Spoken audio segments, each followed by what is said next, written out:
Hello, and welcome to the Be United podcast. Jay is a community radio host and is involved in music production. Jay's goal is to use the platform they have to cultivate a community space rather than just a platform for themselves. They are also currently working with some other artists on their musicians collective called Houseplants. Jay now lives in Glasgow, but describes their heart as always being in Edinburgh. Find Jay on Instagram at it's Mr. J. That's spelled ITSMISSTERJAY. Stay connected. It's time to unite.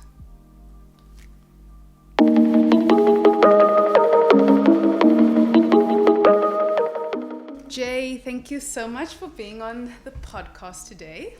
It's all good. Lovely Thank you for having me. to see you. Making a very far journey A little bit, yeah. Glasgow. Yeah, a little So really bit. appreciate it. It's all good. Yeah. Yeah, I'm so, I'm looking forward to being here and stuff. How have you been since the last time I've seen you?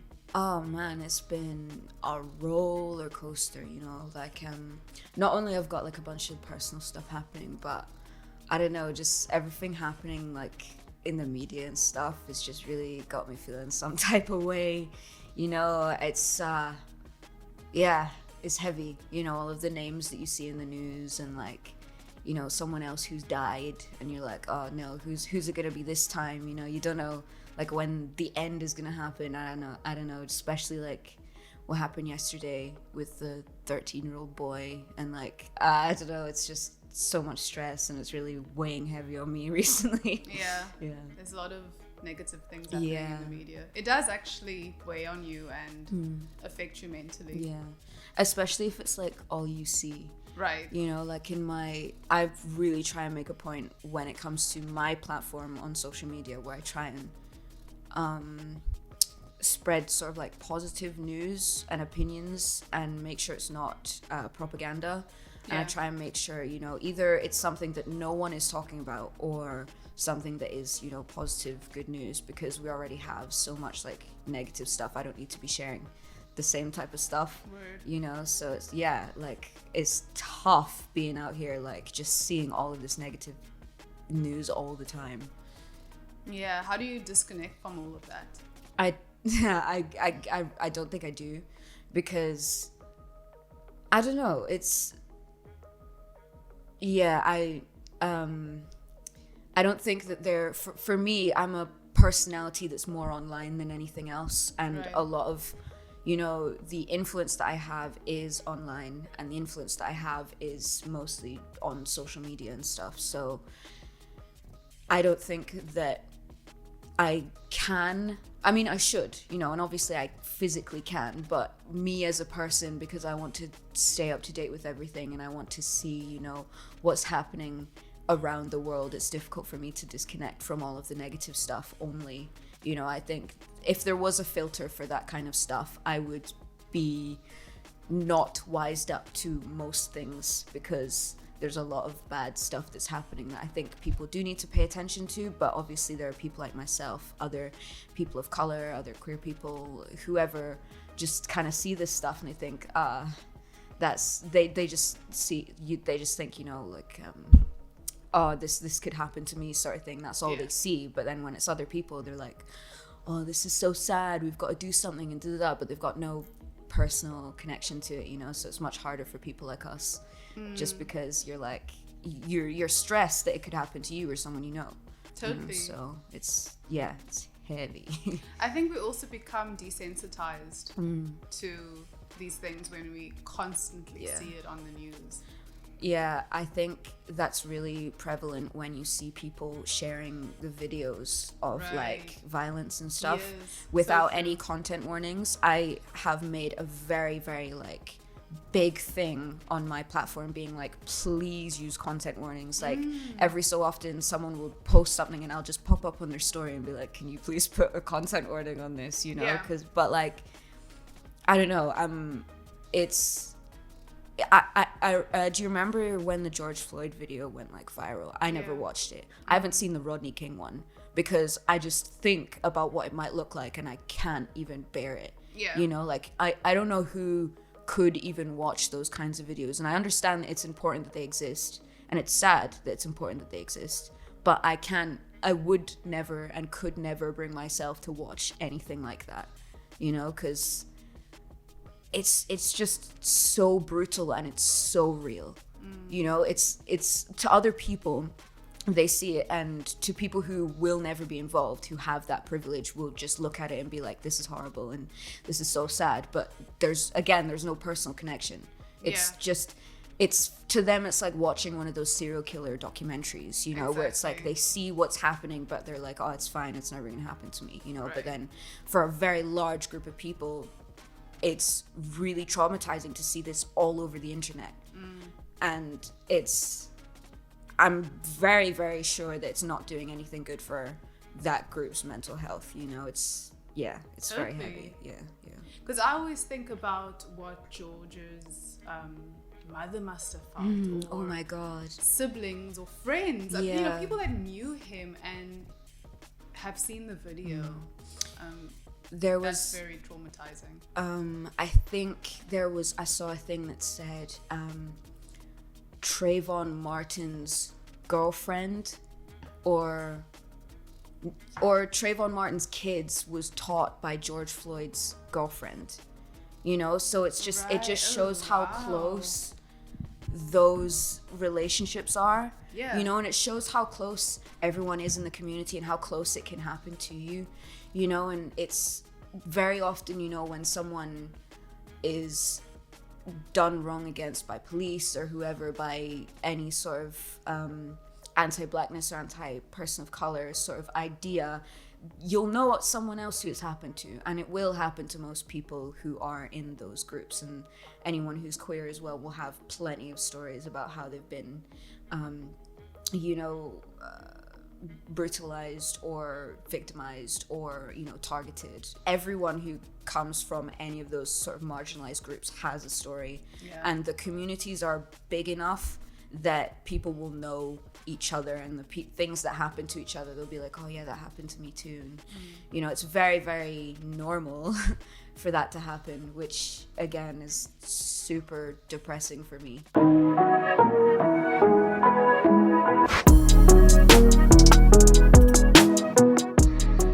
How's your studies going? Why would you ask me that? We got on the topic of intersectionality, and I thought about university, and I thought about your studies. Oh man, I could be doing better. I honestly think, like, this is such a hard time in my life specifically for me to be studying in a degree, especially when it's like an accelerated one. You know, I've got so much stuff that I'm behind on, and so much stuff that I need to catch up on, and so much stuff that I've missed. And it's like, I don't know, my mental health just has not let me do the things that I want to do. You know, it's hard being in that place because you're like, you know, you want to do so many things. I want to be in university and I want to do the stuff that I'm doing, but, you know, there's so much that's just kind of holding me back, you know, which is just not great. I'm sure lockdown also makes it quite difficult, and not having the full university experience that you could be having. Well, I was never really sold on the university experience. You know, I just kind of wanted to get my experience like within the practical part of the music industry that I'm going into, get my degree and dip, you know. Like most of the people in my course are quite a bit older than me, you know, over 30. Most of them are sort of white cis straight men, you know, so it's like, obviously everyone I've met so far, lovely people, they're great. It's just I don't click with you know, certain types of people, and it's not my fault and it's not their fault either, but you know, a university experience isn't something that I've looked for or wanted. You know, I was, up until last year, September, I was convinced I was never going to university, you know, and now, you know, I'm just kind of here doing it. I actually miss university. Just going to lectures and hanging out with friends, and taking the taxi. Taking the taxi. To UWC. Oh, wow. Oh, yeah. my God. Dude, I had to take a train to one specific part of Cape Town. And then from that point, take a taxi to the university. So it took an hour and a half each way to get to university. But it was fun because I had my friends and we had a little group that traveled together. Okay, because taxis are scary.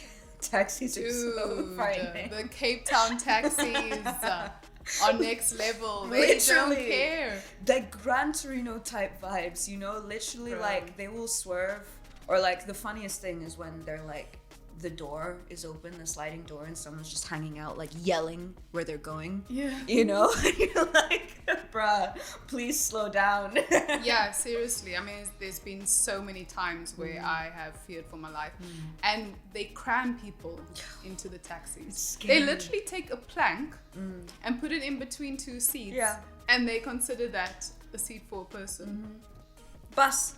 It's a bus. DIY bus. It's okay. Yeah, exactly. But that is definitely an experience when you live in Cape Town. I never take a taxi again.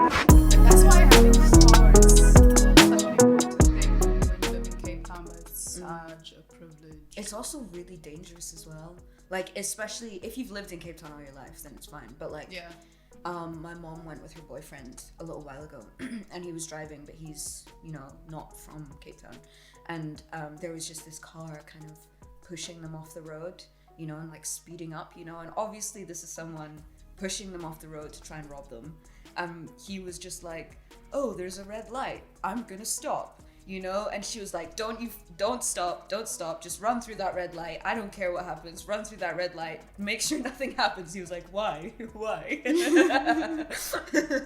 you in that situation, if you've not like experienced what the roads are like, especially in Cape Town, you know, that you don't have time to explain, you know, like, this is the economic situation in all of South Africa, and this is what happens on the roads because of da-da-da, you know? So it's like, it goes so deep. Yeah, it would be scary to ride like in a car by yourself if you haven't even lived there before properly, you know? Right, that's interesting. I mean, I don't think I've ever felt in danger when I was driving around in Cape Town. I don't know, maybe it's just the part where I lived or the areas where it's different everywhere, you know, but like even my mom, when she used to drive home from my grandmother's house back to wherever she was living, she would drive like in her car by herself, and then my granddad would get in his car and, you know, follow her home to make sure she was okay, you know. So it was just it's different in different parts of the city because obviously it's massive. I think the thing is, it happens to people, and I've just been lucky that nothing has happened to me. Yeah, it's touch wood. I mean, we're in Scotland now, so I don't think it. I mean, I always say this. I don't have that paranoia.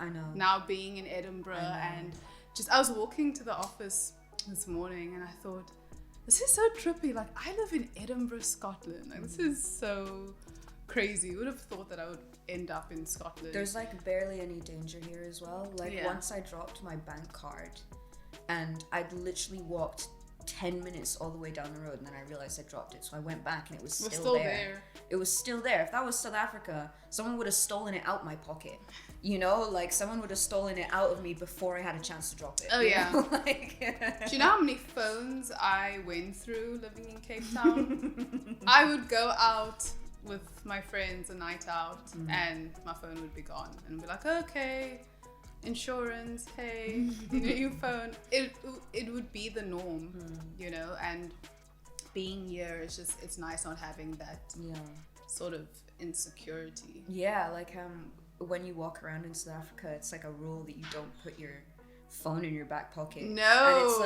And it's like second nature to me. Yeah. You know, because I was living here for so long, I just, you know, slip it in my back pocket, whatever. And then when I was in South Africa, I had to pay so much attention to what I was doing, because I was clearly just a person who was always in safety, you know, and I kept putting my phone in my back pocket. I'd be like, nope, no. And like my money at one point, I was thrifting and with my dad's girlfriend at the time, and I had my money like all in my pocket, but just the small bills. I wouldn't like take out the big bills. I'd separate all of the bills in case something was stolen. So and I was walking down the road, and I noticed a lot of people like looking at me, and I was like, why are people looking at me? And I'd look down. My money was like kind of half hanging out my pocket, and I was like, oh my god, I could have almost been stabbed. Like, yeah, no, for real. Stuff gets real up in those streets. When else were you in Cape Town? Oh, 2019 summertime. I was there for... That's quite recent. Yeah, it's quite recent, but I hadn't been back in about 10 years. Cool. Until then. Yeah. So what did you do when you were there? Oh, tons of stuff. I went by myself, and I was there for about a month, and I road tripped around all of South Africa, just seeing people that I knew there. You know, I had some family friends in Bloemfontein. I had some family in Joburg. We went to Potchefstroom, which is like this tiny grey village. Yeah. It's like, I don't know, it's like half countryside type thing, you know, and obviously just drove around in different cities a lot. Went to Cape Town, obviously, stayed with both my grandparents. Okay, so your grandparents are still there. Yeah. Cool. What was amazing though that I just will never forget is, you know, the stars that you see in the countryside. When I was driving down through like the mountains and stuff, just I would look up and there's so many stars. Yeah. You know, every time I look up when it's a clear night here, I just think about what it looked like in South Africa, you know, and I hear the crickets as well. My family used to think I was nuts because obviously you don't get crickets here. So when I was staying with my mom's side, my grandmother, I used to just sit on the porch and just kind of like look out at the nighttime and just hear the crickets. And everyone would be like, why are you outside? It was like winter at that time as well, because July, and July is kind of winter time. Yeah. So like, I was just sitting outside in the cold, just kind of looking at everything, at my grandmother's garden, playing with her dogs or something, and like just listening to the crickets. And everyone was like, what are you doing? It is quite peaceful to do that, and to see the stars. I love looking at stars. I haven't seen stars in years, well, since I've been here. Really? Yeah, I guess it's too much light. That's interesting. I see stars all the time. Yeah, not where I am. I try. You see one or two, but yeah, that's all there is here, though.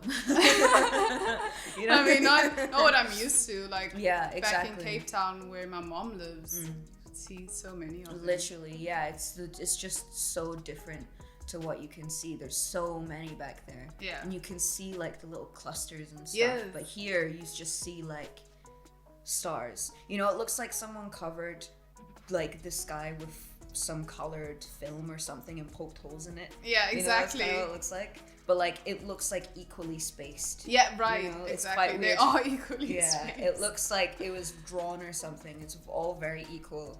Yeah, exactly. So, tell me about your musicians collective called Houseplant.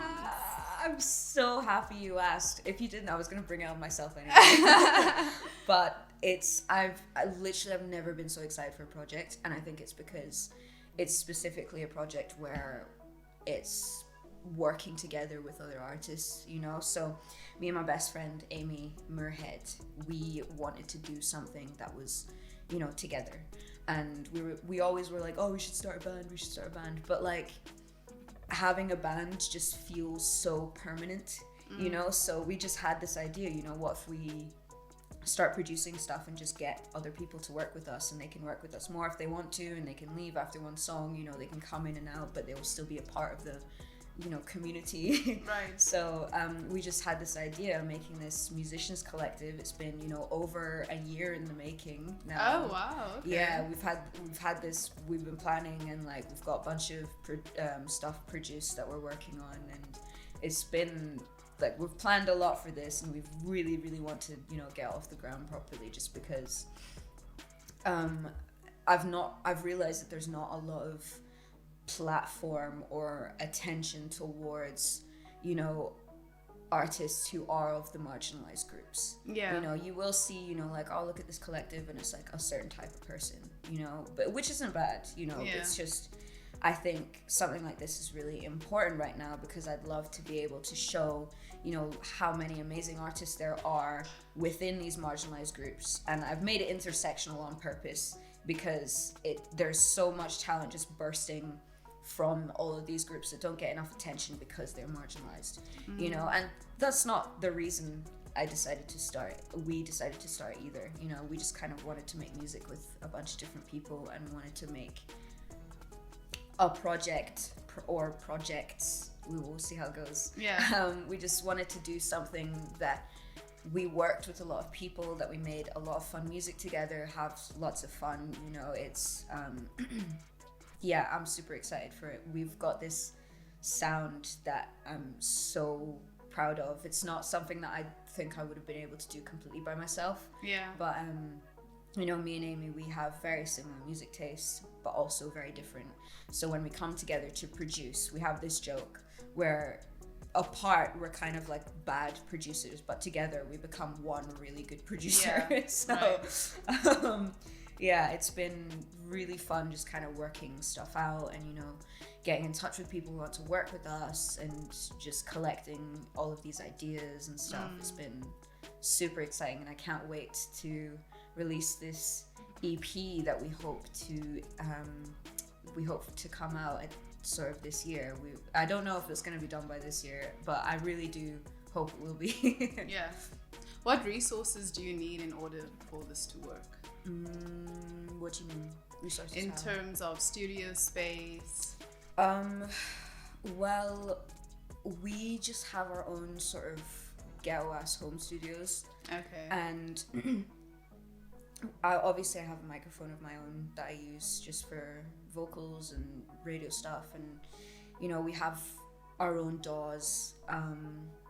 We have, you know, our own MIDI setups that we use, our own instruments. You know, Amy plays bass and guitar. I play guitar, still practicing bass. You know, we've got like the bare minimum of what you should have. Right. You know, like the audio interfaces and all of that. So, like, it would be great to actually work in a studio, and hopefully we do get the chance at some point, because my university actually does have studios that you can work in. Okay. But yeah, at the moment all we need is, you know, what we have, and I think that makes the most authentic music, is if you just make what you can with what you have. And I think that's really the essence of what Houseplants is supposed to be.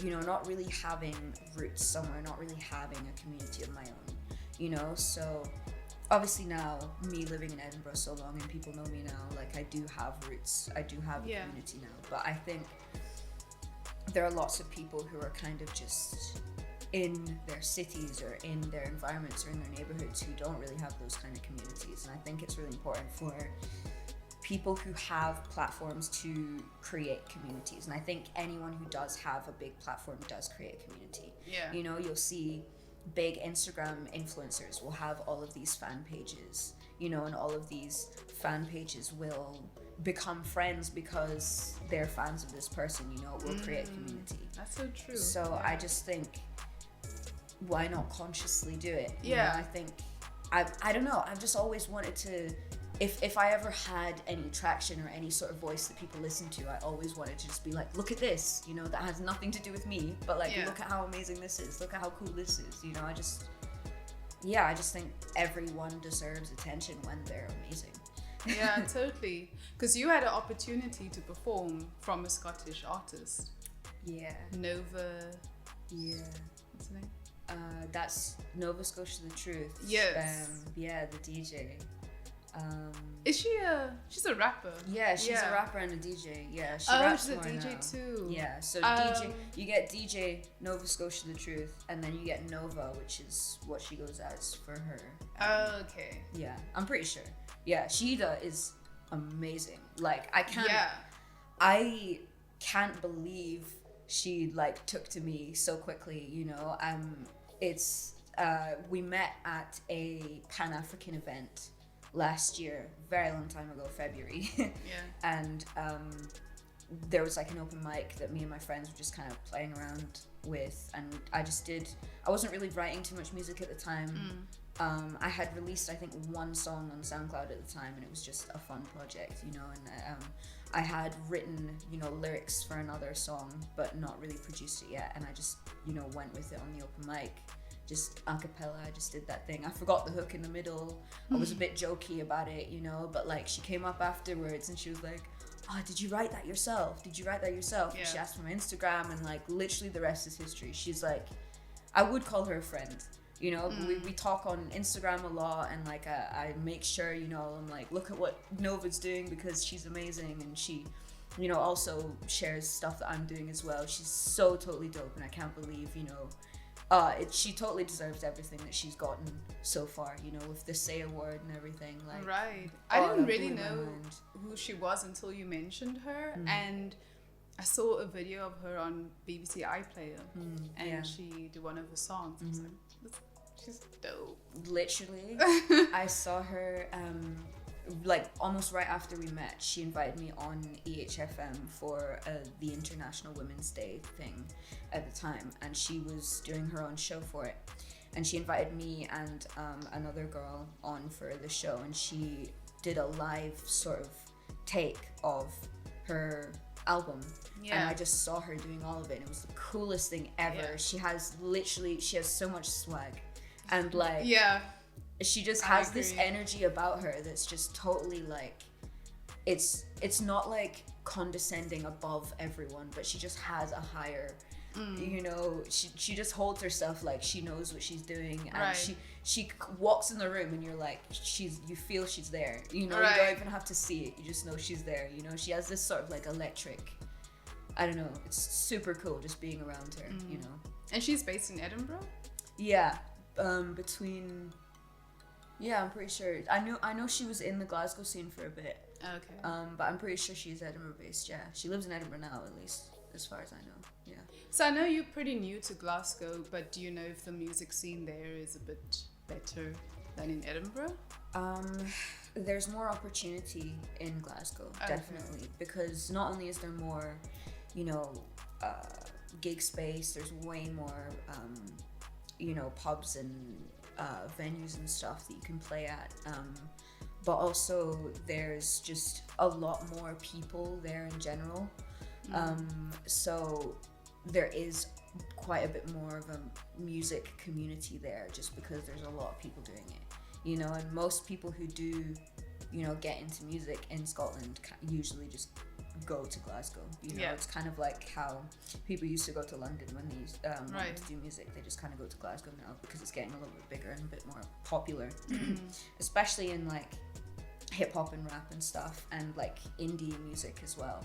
You know, Scotland's always churned out amazing artists, you know, from who knows, you know, Paolo Nutini, Lewis Capaldi, all of those people, you know. So I think Scotland is at the moment just trying to get its stance when it comes to hip hop and rap and stuff, and you can tell, you know, from people like Shogun working with you know, Briz and Kane and stuff, you can see like these artists are actually getting the recognition they deserve, and you know, not even when it comes to the UK, they are getting some recognition, but you know, the time will come when it will be people around the world. The time will come when it will be the US, and we all know that when the US notices something, that's when you're world famous. For real.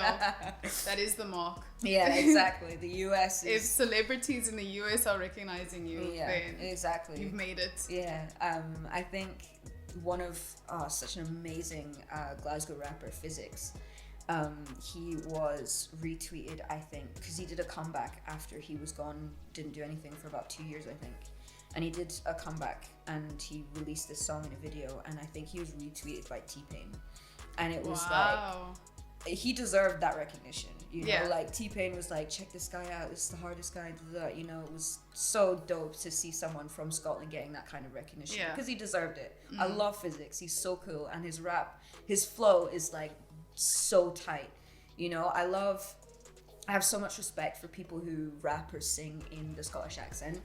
Sometimes it can be very not like fake, but sometimes it sounds as if you're pushing it way more than how you sound, just because the way Scottish accents are is they're not really made for singing. They're, especially when it comes to the vowels and how you enunciate and stuff, it's not really made for music. But when you hear how people use it when they're doing music and stuff, I love it. It's brilliant. I have so much respect for people who just really claim their Scottishness. You know, they're not just an artist from Scotland, they're a Scottish artist, you know. Totally, I totally agree with you. It makes me think of artists from Cape Town, coloured artists, who don't try and change their accent to sound American or Western. They're just true in their authenticity. And I think so awesome.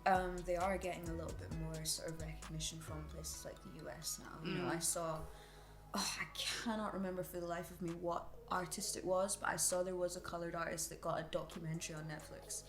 Really? Know? Yeah. He got a like, you know, the Swi rapper thing happening in sort of Cape Town at the moment, where it's just, you know, like the SoundCloud rapper type thing. Yeah. There's like a big movement at the moment, I think, in Cape Town. As far as I'm aware, I'm not, you know, a part of the scene so I can't speak for them. But yeah, I saw that there was a Netflix documentary that they did about it, which is like super cool because it's one of those scenes that doesn't really get loads of recognition globally. Totally. So I was super proud that it was something that you could just see, you know. Do you know who the artist is? I cannot remember, but I will find it for you and I'll send it to you. Yeah, please do. I didn't know about that. It was some wacky type name though. You know how rappers are. Yeah. Yeah.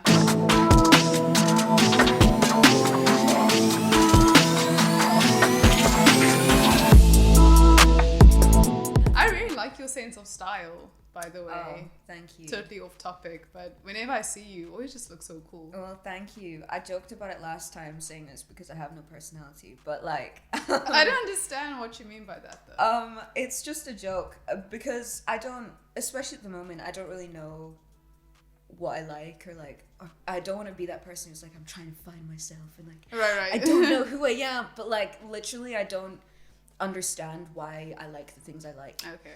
And I will sit there and be like, do I actually like this because I enjoy it, or do I like this because I'm trying to impress people? You know, and I'm trying to make sure I'm not doing anything because I want to impress people. I'm just doing stuff because I want to do it. And if it impresses people, that's fine. You know? But at the moment, especially when it comes to my style, I've always been, you know, paid attention to the more alternative side of things. You know, I kind of just, first and foremost, I just wear what's comfortable. You know, if I'm not comfortable, I'm not wearing it. Yeah. But, you know, a lot of the clothes I wear are all secondhand because, you know, I can't really afford anything else. And a lot of people are like, oh, the rips in your clothes are so cool. Did you do them yourself? And I'm like, yeah, because I don't have any other clothes and I wear the same thing all the time, you know? So like I only recently just bought new pairs of trousers because I only had one pair for so long and they had like holes in them, and to make sure they didn't break more, I just took safety pins and pinned them down. Okay, cool. And everyone was like, whoa, that's so cool, that's so alt and goth. That's and I so was edgy. Like, literally. And I was like, so necessity. Well, actually, literally, it's because it's out of necessity and I don't want these trousers falling apart or I will have nothing else to wear. Right. You know? So. I feel you on that. I think about 70% of my closet is secondhand. I love thrift, but you have to know where to look because some places are really overpriced. Yeah, I mean, I don't even step foot in the overpriced places. I get a lot of stuff from Depop actually. I find Depop to be, obviously there's a lot of bad stuff that goes on in Depop. I don't know if you've seen that Instagram account, Depop Drama. And no, I haven't. So hilarious because obviously you're working with like the real people on the other side, and just people can be ridiculous sometimes, you know. I haven't dealt with anyone ridiculous yet. I have been scammed maybe once or twice, you know. I've bought something and they haven't sent it or anything, but like really? Usually, you know, if it's like something that's like £5 or something, I won't open up a dispute or anything, because if someone's stealing from you, in my mind, if someone's stealing from you, clearly they need it more than you, because no one actually wants to steal. Right. You know, like, I don't know, if it's something that's like £5 up to like £20, I won't usually go and get it back because like there's lots I can do with money like that, but someone else who's stolen it probably needs it way more. Right. You know, so like I have an okay income at the moment. It's not great, but I can probably get that money back. Yeah. And Depop is a good place for buying thrift and secondhand stuff, just because, you know, I have the privilege, the financial privilege to be able to cut down on my fast fashion consuming. Yeah. You know, I know that it's definitely a privilege, and any clothes that I do have that I need to, that I can't use anymore, that don't fit me anymore or whatever, I will give that away. Yeah. I'm not going to sell it or anything. Even if I do need the money, I will usually just give it away. Yeah, me too. I just want to go through the effort of selling it. I mean, it is a lot of hard work. Yeah. Yeah. It's not like bad. It can be quite nice money, and it's, I don't know, I feel nice about rehoming something. Right. You know, Totally. I think it's like, I don't know, I love the idea of reusing stuff and, you know, giving stuff away so that someone else can use it. I just think it's brilliant. Yeah. But, you know, obviously being able to shop in charity shops or like the more expensive thrift shops and stuff are a privilege. But also half of my closet is from Paiute, and I think I have a problem. What's Paiute? What's Paiute? You said that, and you live in Edinburgh. I have never heard of that before. So it's like a local Edinburgh brand, and it's like a clothing brand. But the Okay. reason I love them is just because they're so involved in the community, you know, and they, Robbie, who runs it, he does, you know, he sends a lot of clothes to homeless shelters. He buys, you know, he gets people to donate to whatever GoFundMe he's running, or you can send him money straight to the shop, and you can buy, you know, bundles of clothes that actually donate money to the homeless shelters and stuff. He buys all of this food to give to the shelters and things. What? And Where is this place? it's on Candlemakers Row. I think it's closed at the moment, but basically all of their clothes are brilliant. You know, I actually got this t-shirt from them. And Yeah, it's one of really my best, cool. like, it's one of my favorite ones, and anywhere Yeah. public that I'm going, I make sure to wear it. You Right, know? right. But Make a statement. no, literally, because I just think what they're doing is quite important. You know, they talk a lot about the issues and stuff that are important to them on their Instagram stories, and, you know, they talk a lot with people who buy from them, and they're just really sound, and Nice. just I have so much respect for people who are really active in the community, just because it means that Totally. they care about everyone else around them. And, you know, all of their clothes are super comfortable. Literally, like, all of their clothes that I bought so far, they have lasted so long. Really, that's good. Literally, like, ages, and they're very sustainable cotton that they use. They're just super great in every way. I love You that. know? Yeah. How do you spell that? Pieute. Apparently it means sleep, or like to sleep, or something in Okay. French. I need to find the shop, and I'm Yeah. definitely going to support them, because I'm all about sustainable fashion. Yeah. And not buying from these big chains. They're super cool because they're more like street style type stuff, but it's real street style. Yeah. You know, it's like actual street stuff, because they're a smaller brand. You know, I make a point to make sure to support the smaller brands and stuff, because like, and my friends as well who make their own clothes and things, I make sure to support them, because usually there's been a lot harder work been put into it, and a lot more planning, you know, and there's a lot more thought being put into it, you know, about how they're resourcing their cotton, or where they're getting their t-shirts, or how they're printing things. You know, there's a lot more thought that's being put into that, which is important. You know, you can see how much effort and thought and love is being put into garments like that. You can, when you're wearing it, you can feel it. Yeah. You know, it tells a story. Yeah, and the great thing about being from Edinburgh and like wearing stuff like Paiute is when you go around other places, you know, like Glasgow, or I have a friend who lives in Bristol, and when she walks around wearing her Paiute hoodie, someone else will be like, "Oh, Paiute," and you know they're from Edinburgh, you know. So it's like it's like representing a community you're a part of, and just like showing other people, being like, "Haha, you know Paiute as well, so do I," you know. It's like being in a community, you know.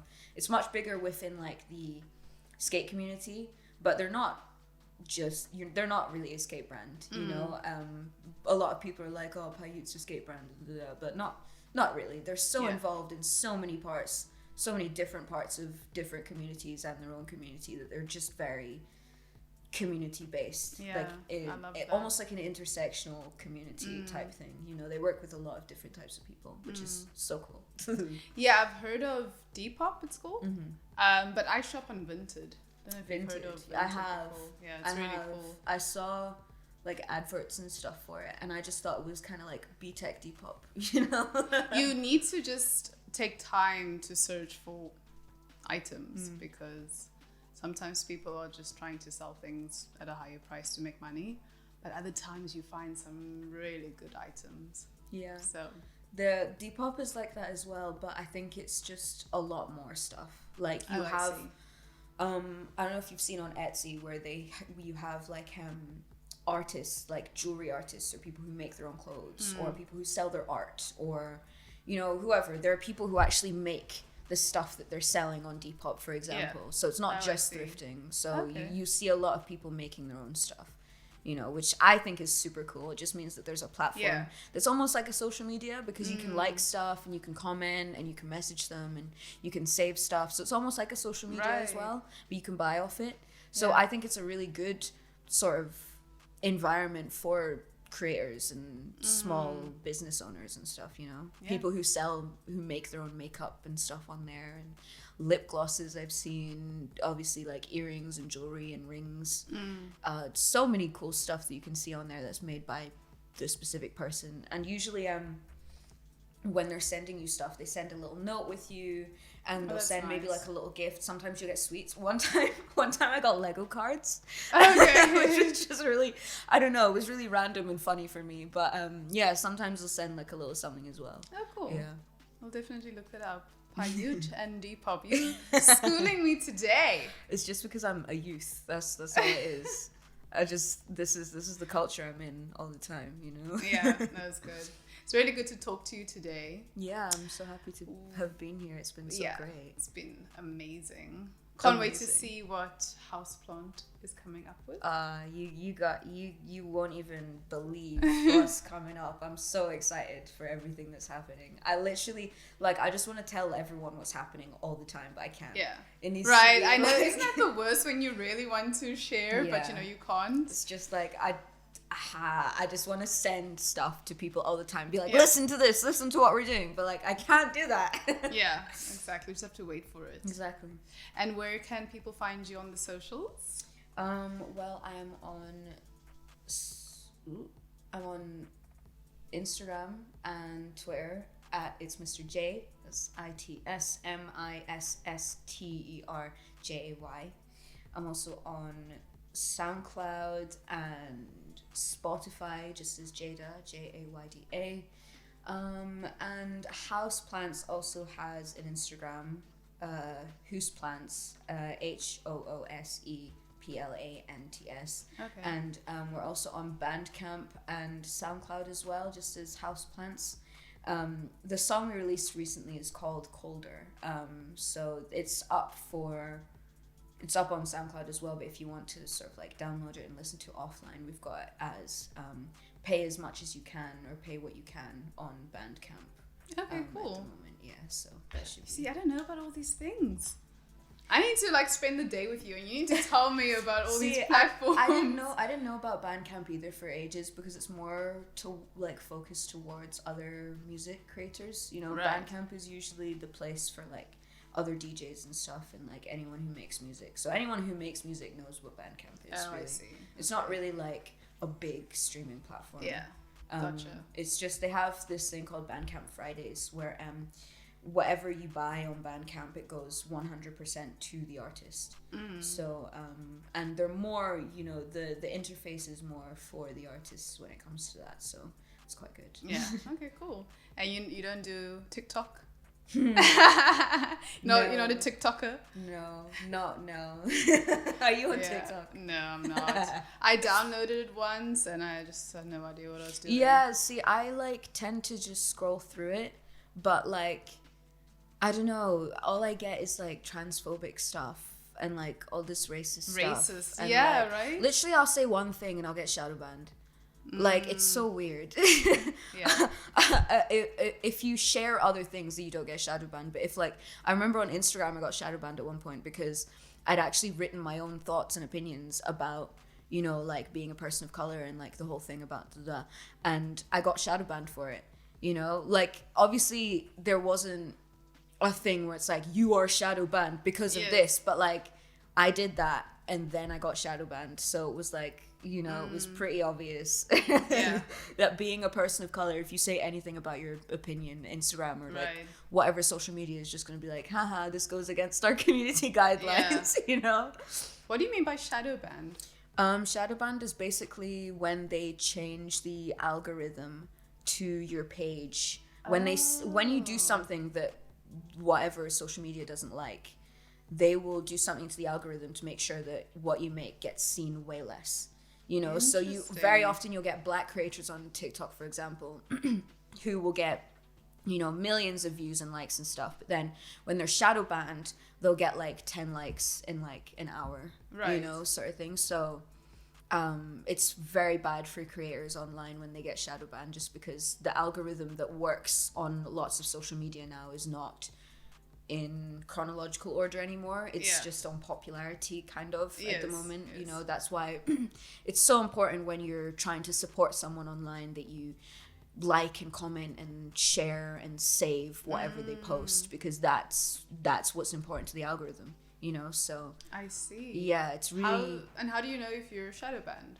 You can tell because of, like, if you keep track of what you usually get on social media and how many sort of likes or views or whatever you get on your social media, and then when you post something and it's been a long time, like hours, and you don't really get that much gravity towards it, then you can tell you've been shadow banned for something. Especially when it's like after saying something kind of like a hot take or like controversial or something that is like seen as political, then you'll know that you've been shadow banned. Or even something that's been sexualized, you know, something that's seen as being sexualized, then that will also get you shadow banned. They want people just to do their little TikTok dances. Yeah, do you know what's weird about that though? It's like you will get I don't know if you know, the only reason I know this is because she's on Jimmy Fallon's show, but there was this woman, Addison Rae, who was on the Jimmy Fallon show doing all of these TikTok dances, and she was doing them so half-heartedly and kind of badly, and like she's just so famous for all of these dances when so many of these were created by black creators, and like none of them get any of that recognition, which I just think is so crazy. You know, it's social media at work right there. It's what social media is there for, just to kind of take things from other people's culture and just be like, haha, I made it better. Right. You know? I mean, there was this one song called Renegade. Oh my god. Which was huge. Like my little niece, she was obsessed with the song and the dance. Yeah.